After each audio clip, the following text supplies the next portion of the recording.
वो कहते हैं ना कि अंत भला तो सब भला। इस टाइम पर इंग्लैंड क्रिकेट टीम पर यह मुहावरा बिल्कुल सटीक बैठता है, क्योंकि उनके हिसाब से अंत काफी अच्छा हुआ है। बिकॉज देखो, साई सुदर्शन जो कि सेट लग रहे थे, आउट होकर चले गए। ऋषभ पंत जो कि हमेशा परेशानी बन जाते हैं, इंजर्ड होकर के चले गए, वापस आएंगे नहीं आएंगे, इस इनिंग में बैटिंग करेंगे नहीं करेंगे, वी डोंट नो। अगर किसी सेंसिटिव बोन पर लगा होगा, अगर स्वेलिंग नहीं जाती है, पेन नहीं जाता है, तो फिर वो लंबा खिंच सकता है। And that is the main reason कि इंग्लैंड मस्ट बी हैप्पी कि यार चलो, बीच में थोड़े से स्लो पड़े, शुरू में रन आए, लास्ट में तो खैर बहुत ज्यादा रन आए, आखिरी सेशन तो पूरी तरह से इंडिया ने डोमिनेट करा, बट स्टिल 264। और ऋषभ अगर बल्लेबाजी कर रहे होते तब फिर इंग्लैंड के लिए दिक्कत होती। लेकिन अब यहां से जो है इंडिया का लोअर ऑर्डर और फिर उसके बाद टेल शुरू हो जाएगी। और इस पूरे टूर्नामेंट हमने देखा है लोअर ऑर्डर और टेल ने बिल्कुल भी रन नहीं किए। And that is the reason कि कल का पहला सेशन जो होगा वहां पर इंग्लैंड पूरा अटैक करेगी। But yes, typical English condition, late movement, overcast condition, उसमें आकर के जायसवाल, साई सुदर्शन, केएल राहुल के रन्स करना, इंडिया के लिए पॉजिटिव्स बहुत सारे हैं। सिर्फ एक ऋषभ पंत वाली जो प्रॉब्लम है वो कहीं ना कहीं थोड़ी सी बड़ी हो गई। वरना अगर आप अभी स्कोर देखोगे, इसके हिसाब से आप 400 प्लस जा सकते थे अगर पंत खड़े होते। अभी भी ऐसा नहीं है, 360 380 is still on the card. लेकिन इंग्लैंड पहले सेशन में दे विल गो हार्ड, क्योंकि उनको पता है कि अगर अगर कंडीशन थोड़ी सी ऐसी रही जैसी आज पूरे टाइम रही थी, उस तरह की कंडीशन रही ओवरकास्ट वाली, तो फिर परेशानी होगी, खास करके शार्दुल ठाकुर और फिर उसके बाद आने वाले और बल्लेबाज तो खैर बचे नहीं, उसके बाद ऑलराउंडर्स या फिर लोअर ऑर्डर हो जाएगा। बट इस कंडीशन में भी ऋषभ पंत चार्ज कर रहे थे, और इसलिए मैं कह रहा हूं कि ऋषभ पंत होते तो परेशानी होती। आप सोचो, इस कंडीशन में भी 37 रन में एक छक्का दो चौका लगाना, और वो एकदम लगे हुए थे, और वो जो आउट मतलब जिस पर वो इंजर्ड हुए वो भी अपना आउटरेजियस शॉट खेलने में ही हुए। सो वो इस तरह की हरकत करते रहते हैं, और ये बात सबको पता है। पिछले मैच में रूट ने कहा था कि लास्ट दिन में आकर के ऋषभ पूरी कोशिश करेंगे और वो अटैक करेंगे, उन्होंने वहां पर भी अटैक किया था इस मैच में। सो वो लगातार इस काम को करते रहते हैं, वो कंडीशन नहीं देखते हैं। And that is the reason के इस टाइम पर इंग्लिश प्लेयर्स जो होंगे, दे मस्ट बी हैप्पी कि चलो यार, ऋषभ जो है वो मुश्किल लगता है कि सेशन में आएंगे, अगर आ गए तो उनके लिए परेशानी बढ़ जाएगी। बट यस, इस टाइम पर India must be happy with Sai Sudarshan, क्योंकि यार देखो, साई सुदर्शन को मौके नहीं मिल पा रहे थे, करुण नायर को लगातार मौके मिल रहे थे, 3 मैच में मिला, 6 इनिंग बल्लेबाजी करने का मौका मिला, और अब जाकर के फाइनली कल शुभमन गिल की प्रेस कॉन्फ्रेंस में भी ऐसा लगा था कि नहीं, करुण नायर ही कंटिन्यू करेंगे। बट यहां आपने साई को मौका दिया, और साई सुदर्शन ने प्रूव किया कि मैं इस प्लेस के लिए सूटेबल हूं। बिकॉज 3 नंबर के लिए इंडिया बहुत टाइम से स्ट्रगल कर रहा था, टेस्ट में इस पोजीशन के लिए इंडिया स्ट्रगल कर रहा था। चितेश्वर पुजारा जब थे, उस टाइम के बाद एक भी बल्लेबाज ऐसा नहीं आया था जो स्टेबल हो पाया। चाहे शुभमन गिल की बात करो, चाहे पाडिकल की बात करो, चाहे आप साई सुदर्शन की बात करो, करुण नायर की बात करो, या और भी जो बल्लेबाज जिनको इस पोजीशन पर ट्राई किया गया, कोई भी अच्छे से परफॉर्म नहीं कर पाया। आज ये जो 50+ स्कोर आया है, ये आया है लगभग 3 साल के बाद।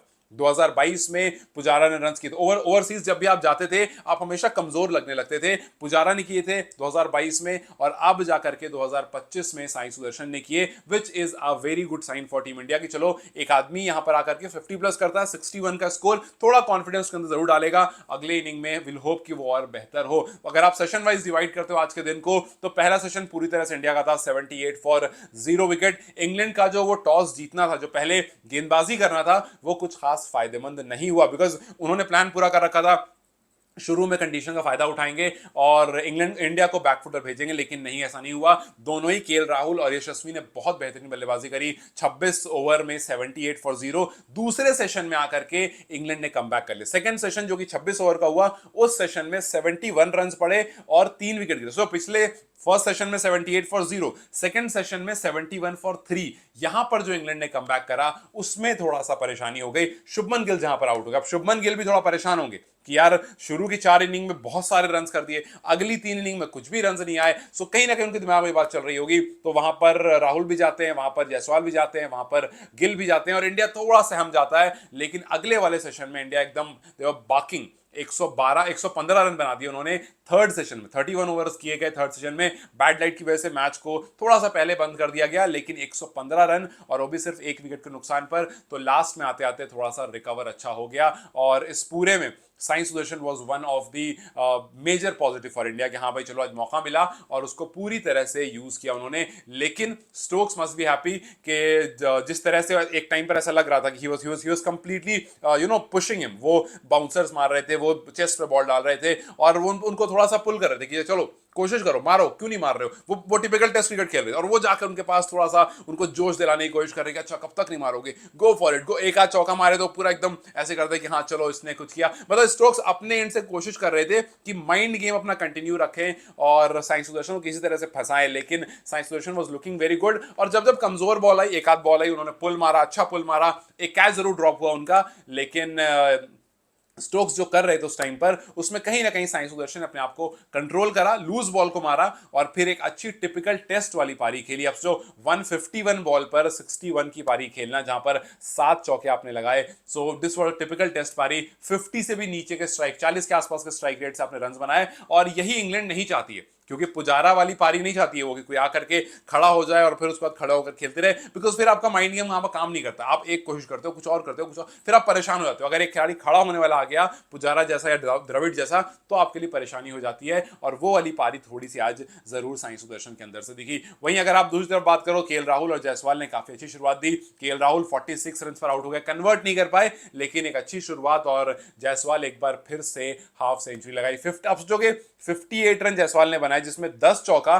और एक छक्का लगाया, मतलब 10 फोर 40 और उसमें 6 ऐड कर दो, 46 रन बाउंड्री से बनाए हैं उस 58 में। मतलब सिर्फ 12 रन वो भाग कर लेकर गए और बाकी सारे रन उन्होंने बाउंड्री से बनाए। सो उनका एक अपना तरीका है खेलने का, एंड ही डिड दैट। जिस तरह से वो पिछले मैच में जल्दी आउट हो गए थे, यहां पर उन्होंने थोड़ा सा अपने आप को रोका और फिर उसके बाद अपना 50 कंप्लीट करा। और ओल्ड ट्रैफर्ड में पिछले 50 सालों में पहले बल्लेबाज बने, पहले ओपनर बने जिन्होंने 50, पहले इंडियन ओपनर बने जिन्होंने 50 प्लस का स्कोर बोर्ड पर लगाया। और जायसवाल और क्रिस वोक्स के बीच में काफी हमें वो टेम्परामेंट भी दिखा, जहां पर ही वाज कंप्लीटली ट्राइंग के जायसवाल को निक कराया जाए, जायसवाल भी कंप्लीट ट्राइंग उसको ड्राइव किया जाए, बट काफी अच्छा वो टिपिकल टेस्ट डिस्प्ले हमें देखने को मिला। एक बार बैट भी उनका टूट गया उसमें, but yes it was a good day for both teams. लेकिन इंडिया के लिए बस यही नुकसान है कि पंत अभी वहां पर नहीं है और पंत जो है वो इंजर्ड हो गए। पंत अगर रहते तो मामला ज्यादा बेहतर होता। दूसरा नुकसान इंडिया के लिए है कि शुभमन गिल, जो कि शुरू में काफी बेहतरीन, शुरू के 4 इनिंग्स में 585 लगाने वाले शुभमन गिल, अगली 3 इनिंग्स में सिर्फ और सिर्फ 34 बोर्ड पर लगा पाए अभी तक। सो ये वाली थोड़ी सी प्रॉब्लम जरूर है।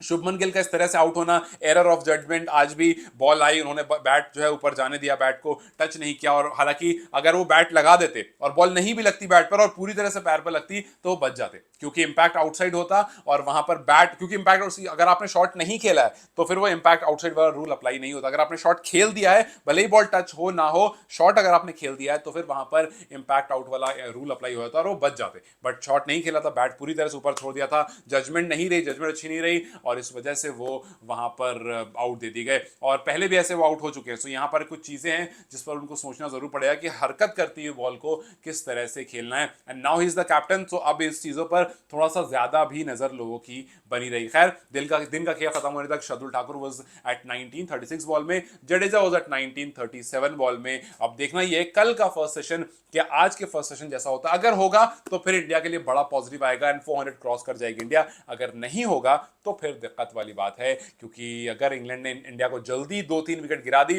फिर हार्डली 320 330 तक जाएगा और फिर वहां पर Indian bowling attack, Anshul Kamboj जो नया खिलाड़ी आया है और बुमराह और सिराज पर सबकी नजर होगी। लेट्स जस्ट सी कल का सेशन कैसे जाता है। What is your prediction? मेरी prediction, if you ask, I think India will touch around 350 360 अगर ऋषभ पंत नहीं आते हैं तो। अगर पंत रिकवर हो जाते हैं, आ जाते हैं, जिसके चांसेस काफी कम है, then it can go over 400। Let's just see what happens tomorrow. आपकी प्रेडिक्शन कमेंट सेक्शन में जरूर बताएं। Till then you guys take care, I will see you very soon, bye bye.